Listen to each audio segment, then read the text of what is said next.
Ó, tia, tá aqui o fermento fresco. Ai, que bom, Vitor. Você sabe que para fazer pizza e pão eu prefiro esse fermento fresco. É melhor? É muito melhor. E amanhã eu tenho uma encomenda enorme. Negócio novo, eu não posso furar, né? É verdade. Coloco o fermento. Eu vou dissolver um pouco o fermento. A senhora quer uma ajudinha aí? Não, tá tudo bem, querido. Eu vou colocar o açúcar. Você sabe que o açúcar é o alimento, né? Do fermento. O fermento? É. A gente tem que misturar o fermento com o açúcar. Depois eu ponho a farinha. Tô te ensinando a fazer pão. Depois, mais tarde, você vai me ajudar. Eu vou aprender, então. É. Ó, já separei a farinha. Vou pôr toda essa farinha aqui. Precisa misturar. Então, pro fermento crescer, ele precisa do açúcar. É o alimento dele. Ah, entendi. Aí, depois eu vou colocar leite morno. Eu já pus o leite pra mornar. E agora, eu acrescento o leite. Tá aqui, ó. Já separei. Aí tem que ir mexendo junto, né? Aos poucos. Você sabe que se o leite estiver muito quente, mata as leveduras. Ah, é verdade. Vou pôr o resto todo, tá?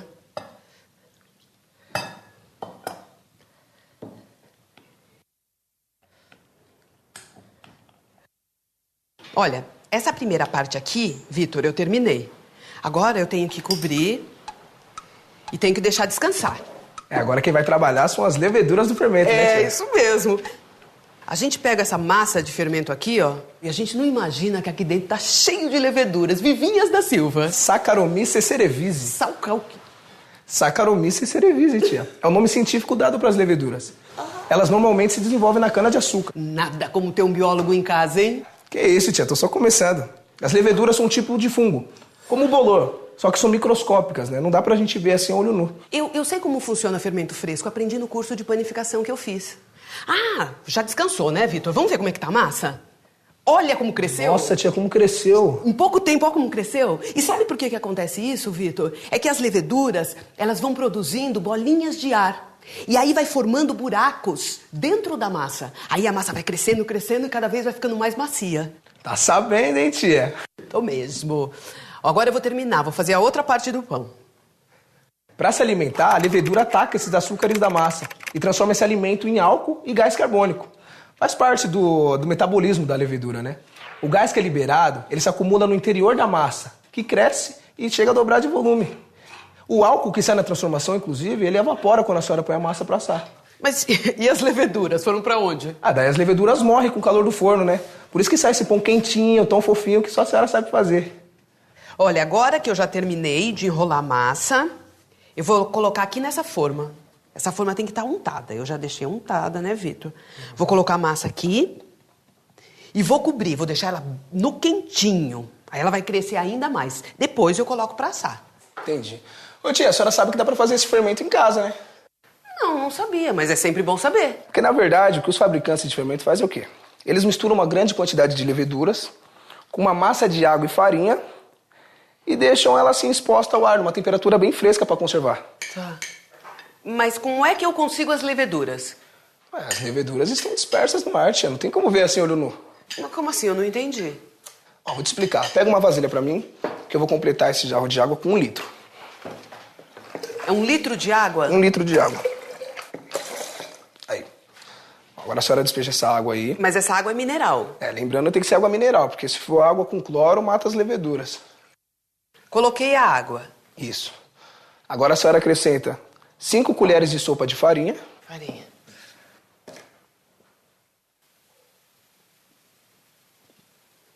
4. 5. 3 colheres de açúcar.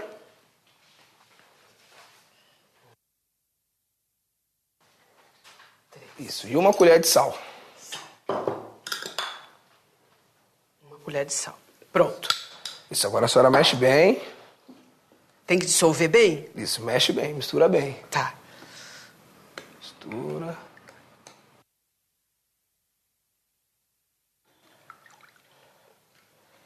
Bom, dissolveu tudo. E as leveduras? Então, agora a gente vai deixar essa vasilha aqui exposta ao ar. para que as leveduras entrem em contato, contaminando essa massa de água e farinha. Mas por quanto tempo vai ficar exposto? Até amanhã, mais ou menos. Aí amanhã a senhora tampa essa vasilha e deixa descansar por 4 dias. Que aí nesse período as leveduras vão crescer e se multiplicar se alimentando dessa massa. Não, é fácil mesmo. Eu nunca mais vou passar aperto por falta de fermento fresco. Poderosas essas leveduras, hein? Vocês são, tia. Quanto mais a gente pesquisa, quanto mais a gente descobre sobre esses seres microscópicos, tia, mais eu fico fascinado, sabe? Porque ainda tem muita coisa para se pesquisar, para descobrir. Os fungos, por exemplo. Existem mais de 200 mil espécies espalhadas por tudo quanto é canto aí da Terra. Nossa, quantas! Eu conheço os cogumelos que a gente usa para cozinhar. Nossa, eu adoro champignon no estrogonofe. Eu prefiro shimeji, shiitake, refogadinho, com tempero bem picadinho. Fica uma delícia. Mas tem tanta variedade, né, tia? Tem os bolores que a gente encontra na comida estragada, os mofos nas roupas e locais úmidos, as orelhas de pau nos troncos das árvores. Tudo isso é fungo. E a maioria se alimenta de material em decomposição. É, eu sei. São os lixeiros do nosso planeta. São os decompositores.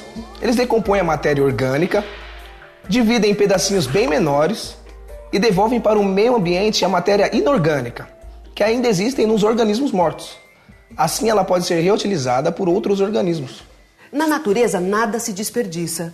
Olha, a gente tem muito que aprender com ela. Muitos fungos são parasitas, tia. Eles se alimentam de substâncias que retiram dos organismos onde se instalam. Mas então, nesse caso, eles podem provocar doenças. Nas plantas, nos animais e até na gente, certo? Peraí, a micose de unha não é provocada por um fungo? É sim, tia. Mas nem todos os fungos provocam doenças como a maioria das pessoas pensa. Ao contrário, tem muito fungo que trabalha ao nosso favor. E não é só para fazer pão não, hein?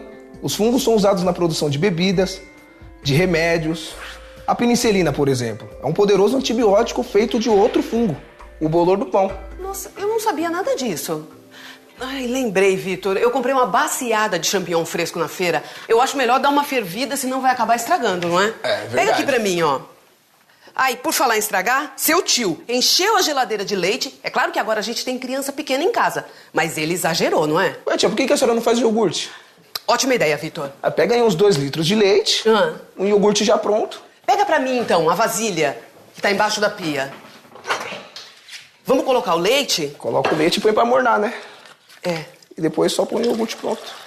Porque só depois de mornar, né, que a gente pode acrescentar o iogurte. Isso. Deixa eu colocar lá. Agora, Vitor, é só deixar mornar, né? Depois a gente mistura o iogurte no leite, deixa umas horinhas descansando, pronto. O leite virou iogurte. Isso mesmo. Não vai me dizer que são as leveduras que transformam o leite em iogurte? Tem micro-organismos aí trabalhando nesse processo, mas não é levedura não, tia. São as bactérias. Os menores e mais antigos organismos conhecidos. Mas eu achei que bactéria só provocasse doença. Isso é mito, tia. Existem cerca de 20 mil espécies diferentes. Tem muitas bactérias que são super importantes para a nossa saúde. São usadas até na fabricação de remédios. Bom, isso sem falar na produção de bebidas e alimentos. Elas também são usadas na produção de vinagres, algumas bebidas alcoólicas, iogurtes, queijos, coalhadas. Muita coisa gostosa. Pronto, Vitor, o leite já tá morninho. Deixa eu ver se tá numa temperatura boa. Aí, tá bem morno.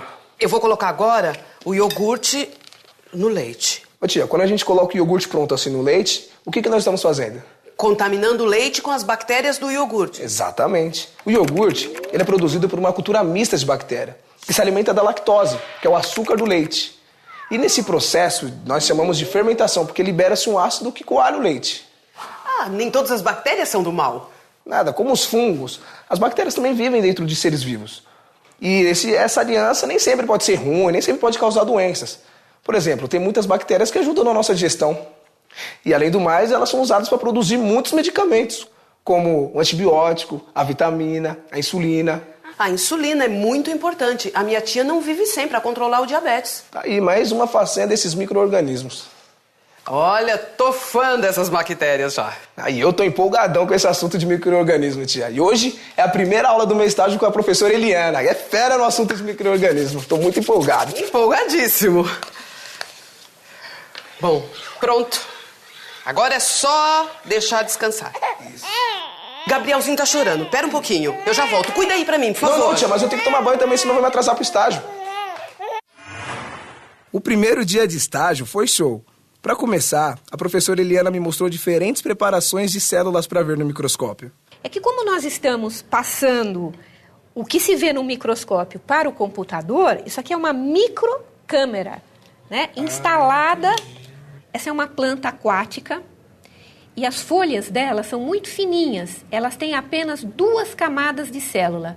Então é muito fácil de você observar as células aqui. Então você pega um pedacinho da folha, coloca em cima de uma lâmina, cobre-se esse pedaço de folha com uma gota d'água, cobrindo essa folha, e em seguida cobrimos tudo com uma pequena lâmina, quase não dá para enxergar, chamada lamínula, tá?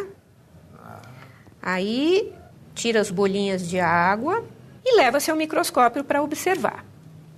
Então, inicialmente, nós observamos o pedaço de folha no menor aumento, de 40 vezes. Tá. Em seguida, passamos para 100 vezes, então você vê o quê? Você vê já todos os retângulos, que são as células, mas não consegue ver muito detalhe. E, finalmente, passamos para 400 vezes, e dá para observar bem os limites, porque a parede celular é uma parede espessa, de celulose, fixa, bem visível, e toda essa granulação esverdeada que você vê aí, estou mexendo no foco para você. Exatamente. Correspondem aos cloroplastos. Tá. Você percebe agora, olha, que eles vão começar a se mexer. Estão começando a se mexer. Estão começando a se mexer. Esse mecanismo, esse movimento aí do citoplasma, que vai carregar esses cloroplastos, chama-se ciclose. Ciclose, mas por que eles fazem esse movimento? É para posicionar os cloroplastos em locais de boa incidência de luz. Essa preparação que nós fizemos aqui é uma preparação em vivo. A célula está viva, né? Nós estamos observando movimentos. Agora eu vou mostrar para você uma outra preparação de célula vegetal, porém fixada. Nós tiramos um pedacinho da epiderme da cebola, né? Parte uma cebola e tira um micro pedacinho da epiderme dela e faz uma coloração, para que as células fiquem mais visíveis. Aí tem aqui essas bolinhas que são os núcleos. Né? A parede celular, muito parecida com a outra, né? Formato parecido. Só não tem os cloroplastos. Né? Não estou vendo cloroplastos aí. Mas ela é uma folha modificada. Você percebe que a cebola é branca, ela não tem mais cloroplasto, né? A cebola vive lá embaixo ela nasce embaixo da terra. Não vai fazer fotossíntese, então não tem cloroplasto. Então, você escolhe, né? Você tem que ou observar em vivo, ver umas coisas. O cloroplasto. Depois, faz um tipo de coloração. Aí dá para ver o núcleo. Então, dentro de cada célula só tem um núcleo, né, professora? Um núcleo, pode reparar, né? Você percebe que o núcleo está em posições diferentes. Diferentes, né? Não é? Eu te falei que a cebola é o tecido epitelial de um vegetal. E agora nós vamos ver um tecido epitelial de humano. De humano? De um animal. Nós. Então, com um palito de fósforo, nós raspamos a camada mais superficial da bochecha e esfregamos o palito contendo essas células na lâmina. Coramos, então já é uma preparação de células mortas agora, fixadas e coradas. É que a célula animal, ela não possui parede. Ela não possui parede? Não possui parede. Ela apenas tem uma membrana que recobre a célula, né, que delimita a célula, não visível nessa preparação. Né? Ela é visível apenas em microscopia eletrônica, né?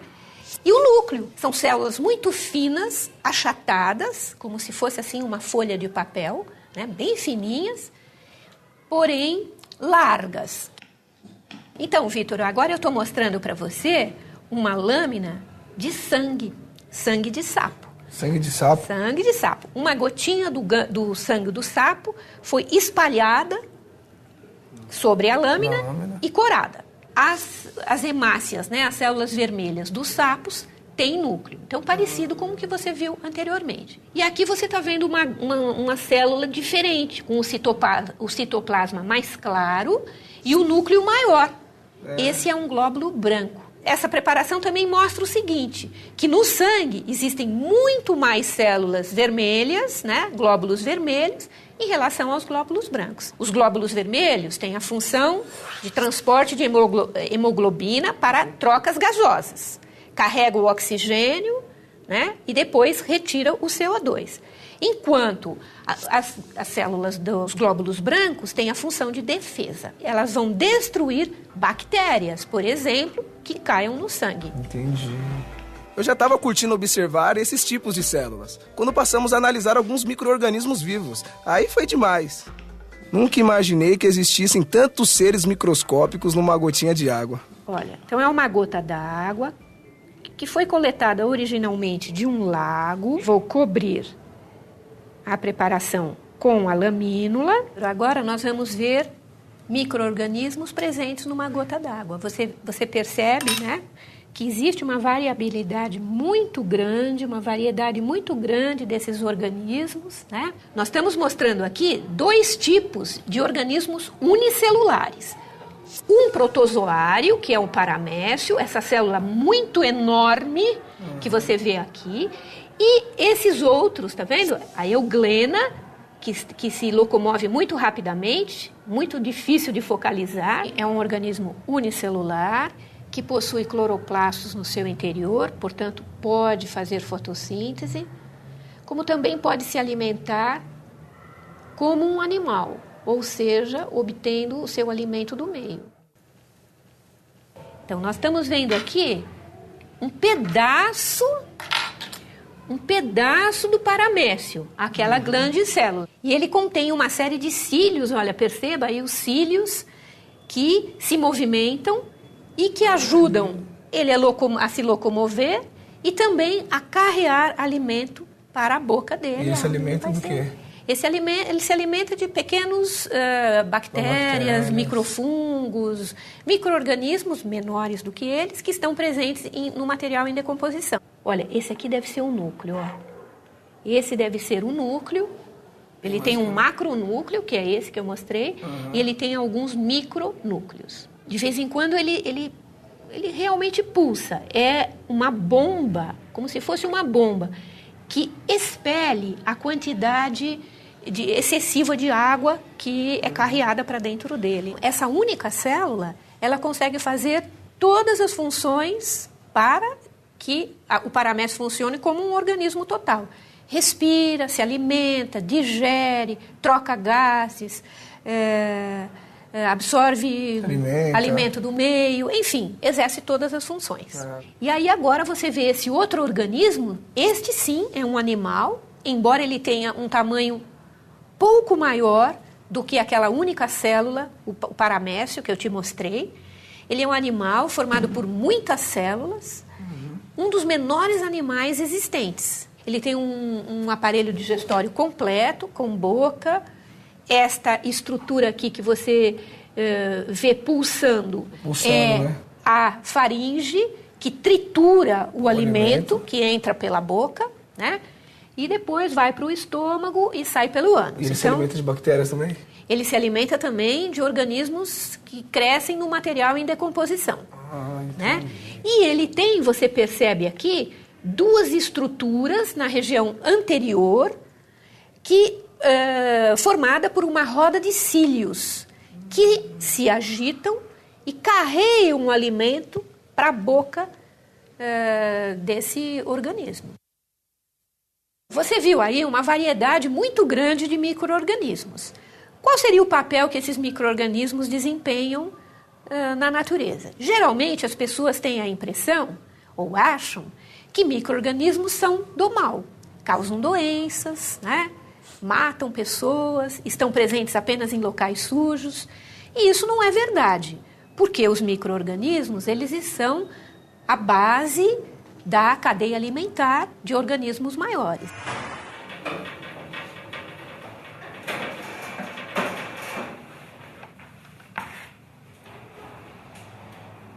Olha aqui, filho. Mamãe fez pra você. Só mais uma colheradinha, Oi, vai. tia. E aí, bebê? Bom? Oi, Vitor. Toma um lanche com iogurte feito em casa. Nossa, vou tomar mesmo, porque eu tô varado de fome. Come um pedaço do meu pão especial. Conseguiu fazer, tia? Consegui, ficou uma delícia. É, tá com uma cara boa. Passa na manteiga pra mim, tia, por favor. Passo sim. Então, me conta, como é que foi lá o estágio? Na faculdade? Nossa, tia, nem te conto. A professora deixou eu preparar as lâminas, né? Aí depois a gente foi pro microscópio.